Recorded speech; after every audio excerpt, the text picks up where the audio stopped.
Ya, assalamualaikum warahmatullahi wabarakatuh. Selamat pagi adik-adik kelas 6B.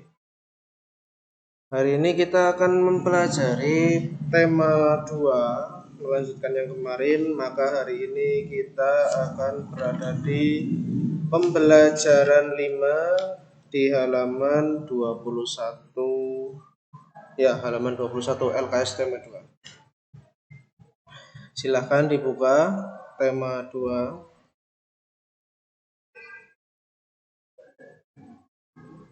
Bentar.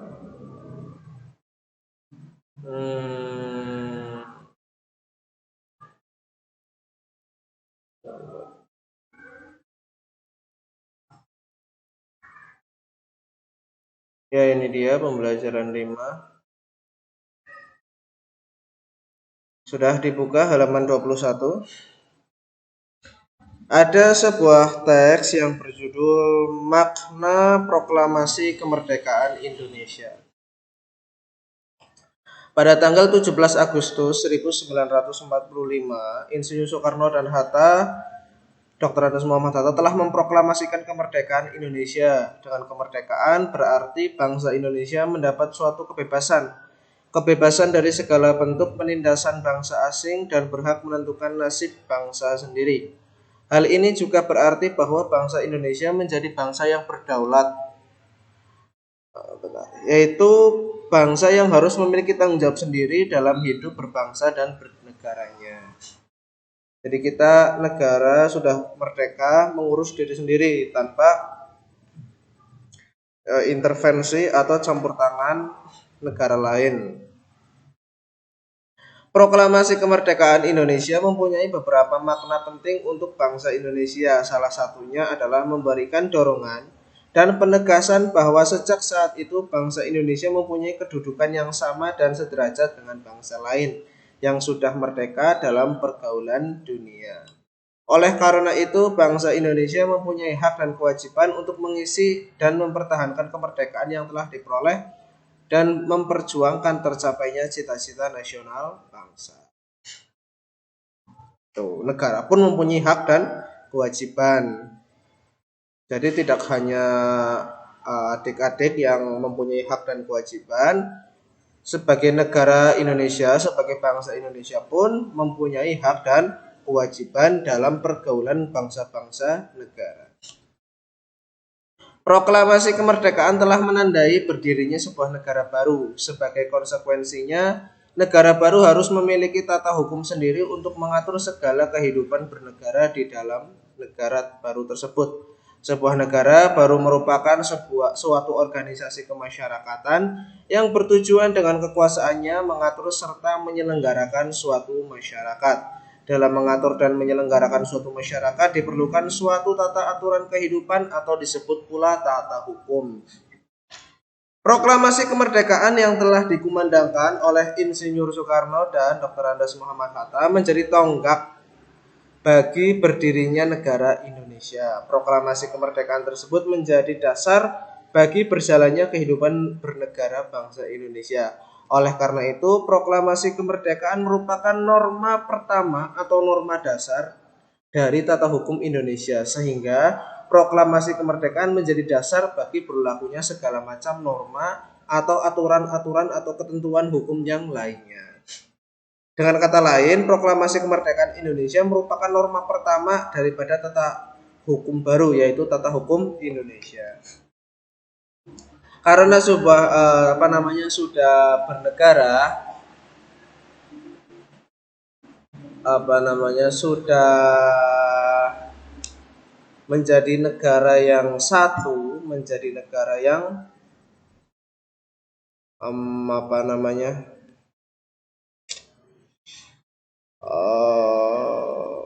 berdiri sendiri, tidak bergantung atau tidak dijajah oleh negara lain, maka hukumnya pun harus baru, tata hukum baru. Nah, di sini proklamasi menjadi tata hukum atau norma dari hukum-hukum yang lainnya, menjadi tata hukum dasar. Proklamasi kemerdekaan Indonesia yang diperjuangkan oleh para pendiri negara memberikan makna yang patut diteladani. Dengan demikian, arti proklamasi bagi bangsa Indonesia sebagai berikut. Satu, proklamasi berarti menyatakan kebebasan, yaitu kebebasan dari kekangan dan penindasan bangsa asing yang telah lama membelenggu. Jadi Indonesia itu dijajah sekitar 350 tahun atau 3,5 abad. Namun dalam 350 tahun itu tidak langsung dari Sabang sampai Merauke dijajah. Yang pertama itu kan dari Banten, dari Jawa, lalu menyebar. Nah, genap 350 tahun itu baru keseluruhan dari Sabang sampai Merauke dijajah oleh Belanda. Sebenarnya bukan Belanda secara langsung. Kalau dari awal kedatangan itu lebih kepada perusahaan VOC. Baru setelah Belanda kekurangan uang untuk biaya perang, kan itu ada banyak perang di Eropa. VOC diambil alih oleh negara begitu.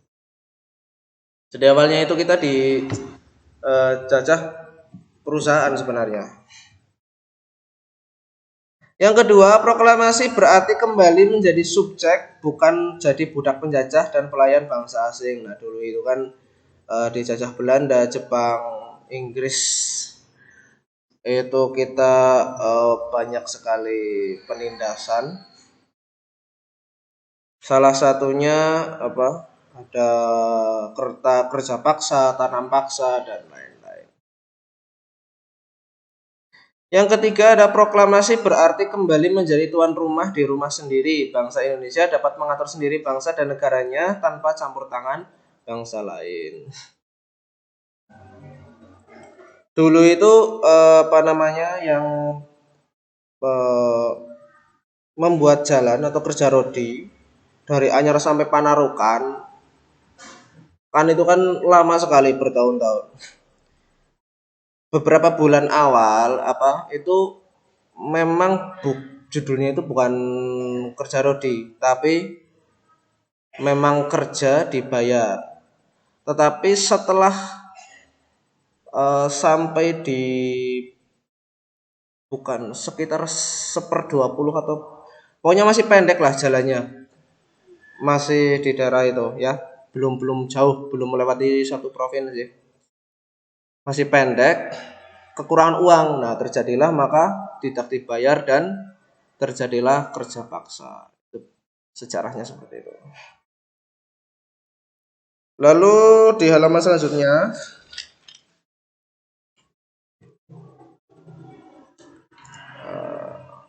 halaman 22. Nah, ini ya. Proklamasi berarti bertanggung jawab terhadap bangsa dan tanah air, anak cucu, generasi muda, dan Tuhan Yang Maha Esa. Jadi tidak serta-merta sebuah bangsa merdeka lalu hanya memikirkan pada saat itu juga, tetapi memikirkan juga generasi-generasi atau anak cucu di kemudian hari. Bagaimana bukan hanya mereka yang menikmati kemerdekaan, tetapi anak cucu juga menikmati kemerdekaan. Yang kelima, proklamasi berarti hari depan yang cerah. Maksudnya itu harapan bahwasanya sudah proklamasi, sudah merdeka, tidak dijajah atau dibelenggu oleh negara lain, bangsa lain. Kita mempunyai harapan untuk berdiri sendiri. Kita mempunyai harapan untuk mengatur kehidupan sendiri tanpa dipaksa oleh bangsa lain. Begitu ya. Nah, kemarin adik-adik sudah merayakan atau ikut merayakan Hari Kemerdekaan Indonesia 17 Agustus 1945. 76 tahun yang lalu, Insinyur Soekarno dan Dr. Andes Muhammad Hatta mengumandangkan teks proklamasi di Jalan Pegangsaan Timur nomor 56 Jakarta. Kalau sekarang itu namanya Jalan Proklamasi nomor 1. Jangan Anda kira dalam dulu itu waktu dijajah kita itu belum bersatu. Makanya lama sekali sampai 350 tahun. bukan hanya tidak bersatu, maksudnya antara Jawa, Sunda, dan Sumatera berbeda-beda. Bukan hanya kita terpecah belah, bukan hanya kita berjuang sendiri-sendiri tiap suku atau tiap ras, tetapi dalam diri bangsa itu sendiri juga masih banyak yang mengkhianati bangsanya.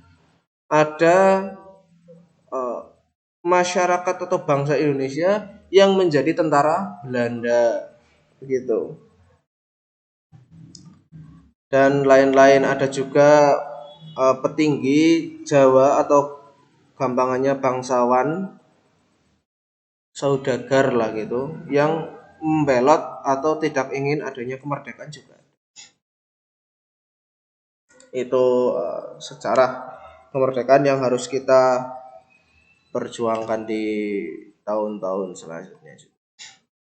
Nah, kita ke lanjut ada ya ASPDP, Seni Budaya dan ya. Pola lantai tari kreasi daerah. Tari adalah sebuah karya seni yang merupakan perpaduan antara beberapa buah unsur, yaitu wiraga, raga itu ya, apa badan, wirama atau irama, irama yang musik gitu loh. Dan wirasa, rasa, rasa itu kepenak gimana ngene dirasakan alirannya gitu. Ketika unsur ini melebur menjadi bentuk tarian yang harmonis berdasarkan koreografinya, jenis tari dibedakan menjadi 3, yaitu tari tunggal, tari berpasangan, dan tari kelompok. Jadi tari itu ada 3, ada tari tunggal, berpasangan itu berarti 2, lalu ada tari kelompok berarti lebih dari 2, 3, 4. Contoh tari kelompok yang banyak itu kan berarti tari kecak, tari saman itu. Ya kita cari saja. Tari saman, jenis tari berkelompok ya. Kita cari videonya saja.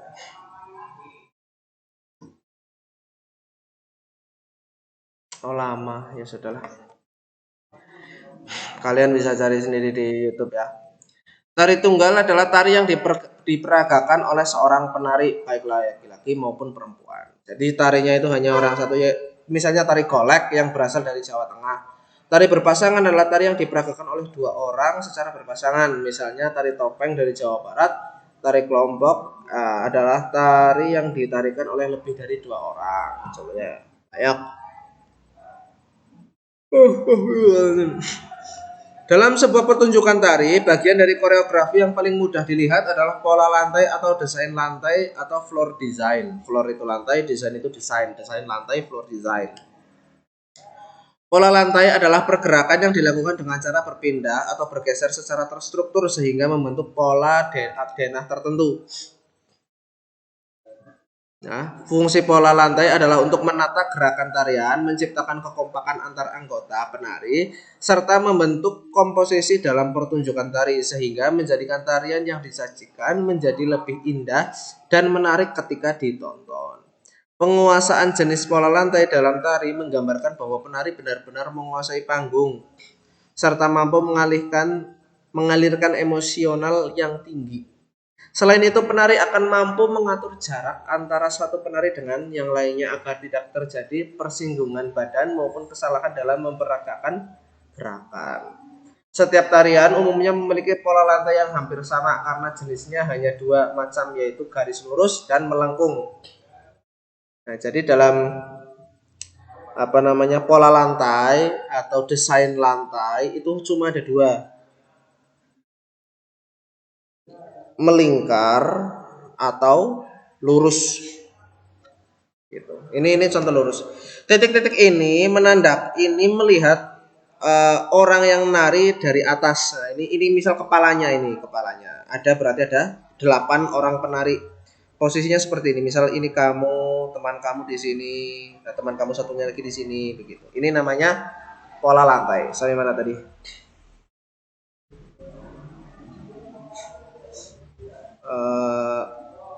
Nah, untuk pola lantai garis lurus terdapat beberapa varian, yaitu garis lurus vertikal, horizontal, dan diagonal. Pengembangannya terdapat pula zigzag, segitiga, segi empat. Pokoknya mengikuti garis lah. Garis lurus. Tidak boleh melengkung, itu saja. Nah, pola ini bisa dikembangkan menjadi berbagai pola lantai, antara lain berupa lingkaran, angka 8, garis lengkung ke depan, dan garis, ini banyak sekali. Langsung contoh saja ya. Ini vertikal, yang garis itu ada dua, vertikal dan horizontal. Ya. Vertikal itu lurus ke atas, itu vertikal. Kalau horizontal lurus ke kanan dan kiri, itu horizontal. Vertikal, horizontal, begitu. Nah, ini contoh pola lantai vertikal, kan lurus itu ke atas, ya. Lalu kita lanjut ke halaman, nah ini. Nah, ini horizontal. Ada dua dalam garis ya, vertikal ke atas, lurus ke atas. Kalau horizontal lurus ke kanan dan kiri, begitu. Lalu ada pola diagonal. Kalian masih ingat dalam apa? Apain saja. Ingat masih dalam apa namanya itu? Bangun datar. Bangun datar misalkan, bukan ini. Ini kan bangun datar. Paham ya? Ini bangun datar. Ini namanya persegi panjang. Diagonal itu garis yang menghubungkan dua sudut yang saling berhadapan. Mana dua sudut yang saling berhadapan? Ini kan, ini A, ini B, ini B, ini C, ini D. Apa tadi? Diagonal adalah garis lurus yang menghubungkan dua sudut yang saling berhadapan. Contohnya mana? Ini ada sudut A. Berarti yang berhadapan sudut apa? Sudut C. Ini kan berhadapan. Nah, ini. Berarti diagonalnya dari sini ke C.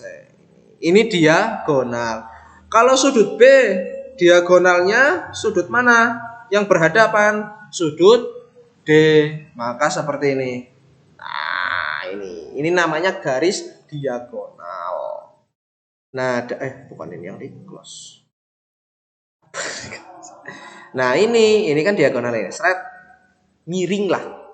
Kalau kalian ada soal pola lantai gambarnya X seperti ini atau melengkung seperti ini ya X seperti ini, itu berarti diagonal. Entah itu menyudut ke kanan seperti ini atau menyudut ke kiri seperti ini atau dua-duanya seperti ini. Itu diagonal. Nah, ini pola melingkar, ini duduk melingkar. Begitu.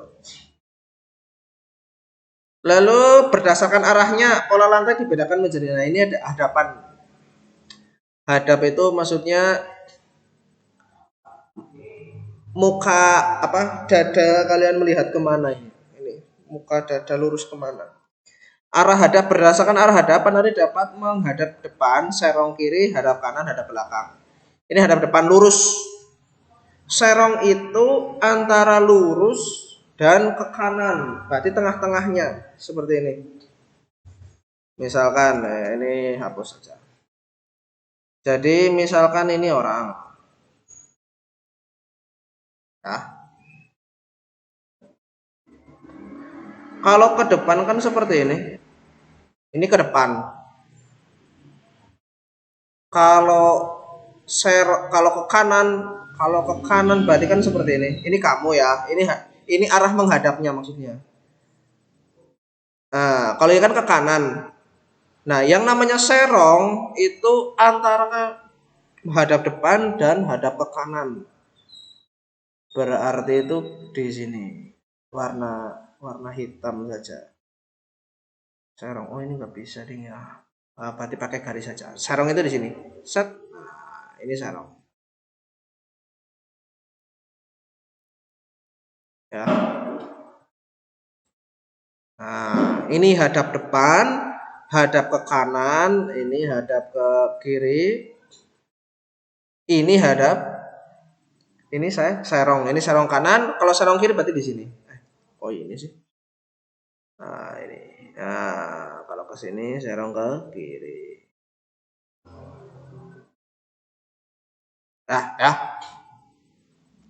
Jadi antara lurus ke depan dan kanan itu serong kanan, antara lurus ke depan dan kiri itu serong kiri. Nih, kan hadap kiri, hadap kanan. Bisa ya. Hadap belakang.